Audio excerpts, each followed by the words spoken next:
Hello everyone, আশা করি সবাই ভালো আছেন। অনেক দিন পর একটা নিরামিষ রেসিপি নিয়ে চলে আসলাম। আজকের রেসিপি মিষ্টি কুমড়োর ধোকার ডালনা। এই রেসিপিটা সম্পূর্ণ নিরামিষ আর অসাধারণ হয় খেতে। অবশ্যই একবার ট্রাই করে দেখবেন।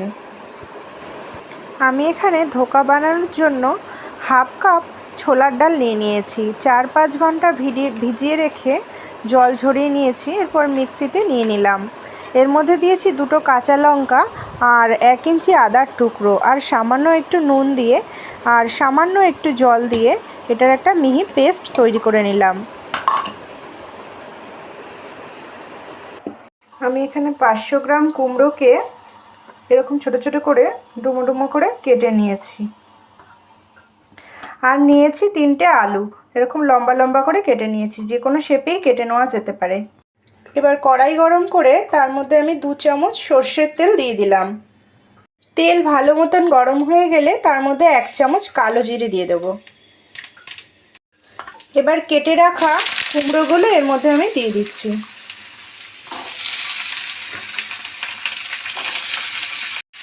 একটু নাড়াচাড়া করে তার মধ্যে দিয়ে দেবো 1 চামচ নুন। নুনটা বুঝে দিতে হবে, আগেও আমি ডাল বাটাতে নুন দিয়েছি যেহেতু। দিলাম 1 চামচ হলুদ, 1 চামচ জিরের গুঁড়ো, 1 চামচ ধনের গুঁড়ো। সব কিছু দিয়ে ভালো করে নাড়াচাড়া করে নেব।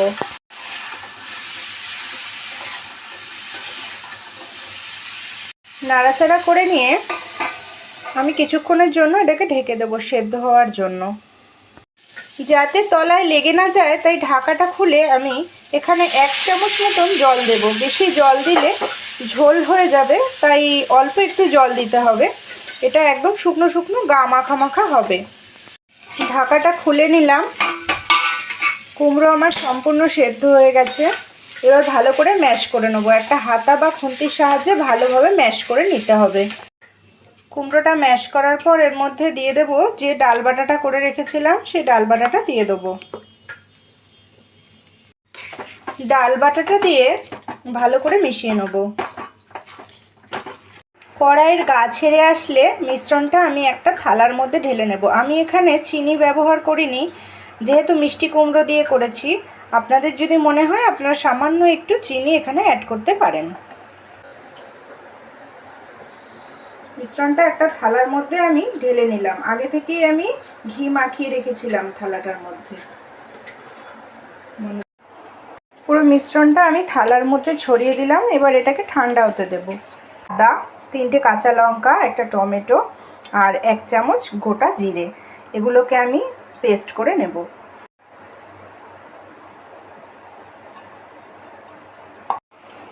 মশলার পেস্টটা আমার রেডি করা হয়ে গেল।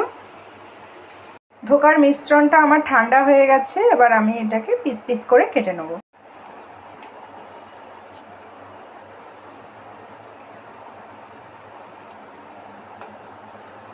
আমি এখানে চৌকো চৌকো শেপে কেটে নিয়েছি। আপনারা যে কোনো শেপে কেটে নিতে পারেন।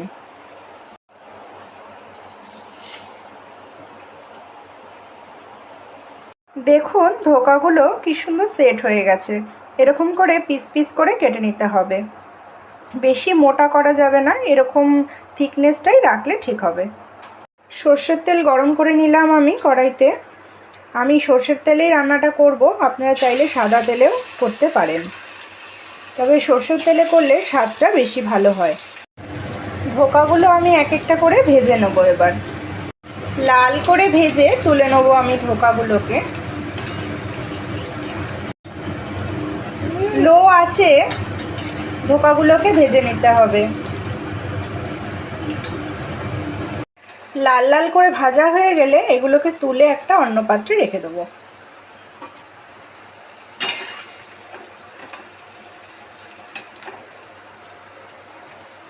সব ধোকাগুলো আমার ভাজা হয়ে গেছে। এই মিষ্টি কুমড়োর ধোকা বানাতে খুব একটা তেলের প্রয়োজন হয় না, ভাজতেও খুব একটা তেলের প্রয়োজন হয় না। ওই তেলের মধ্যেই কেটে রাখা আলুটাও নুন হলুদ দিয়ে ভেজে নিলাম। তেলের মধ্যে দিয়ে দেবো গোটা গরম মশলা, শুকনো লঙ্কা, তেজপাতা আর গোটা জিরে। ফোড়নের সুন্দর গন্ধ বেরোতে শুরু করলে যে পেস্টটা বানিয়ে রেখেছিলাম সেই পেস্টটা দিয়ে দেবো। গ্রেভি থেকে তেল ছাড়তে শুরু করলে দেবো 1 চামচ জিরের গুঁড়ো, 1 চামচ ধনের গুঁড়ো, হাফ চামচ হলুদের গুঁড়ো আর দেবো হাফ চামচ কাশ্মীরি লাল লঙ্কার গুঁড়ো।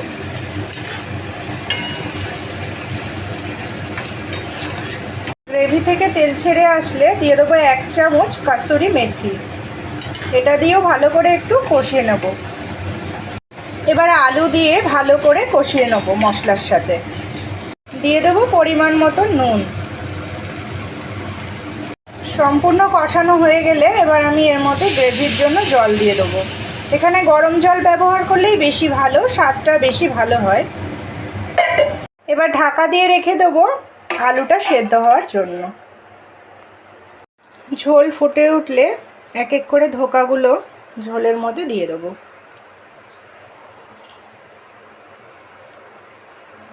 এই ধোকাগুলো শুধু শুধু ভাজাও খাওয়া যায়, সন্ধেবেলার টিফিনে স্ন্যাক্স হিসেবেও খাওয়া যেতে পারে।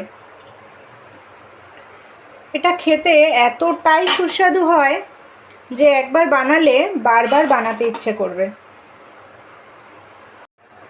এবার কিছুক্ষণ ফুটিয়ে নেব, 2 মিনিট মতো ফুটিয়ে নেব।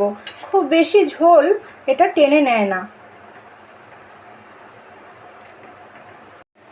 এবারে 1 চামচ ঘি আর 1 চামচ গরম মশলা দিয়ে নামিয়ে নেব। তৈরি হয়ে গেল আমাদের মিষ্টি কুমড়োর ধোকার ডালনা। আপনারাও অবশ্যই বাড়িতে ট্রাই করে আমাকে কমেন্টস করে জানাবেন কেমন লাগলো। আর ভালো লাগলে চ্যানেলটাকে অবশ্যই সাবস্ক্রাইব করে দেবেন আমার পরবর্তী ভিডিওগুলো, তাহলে আপনারা দেখতে পাবেন।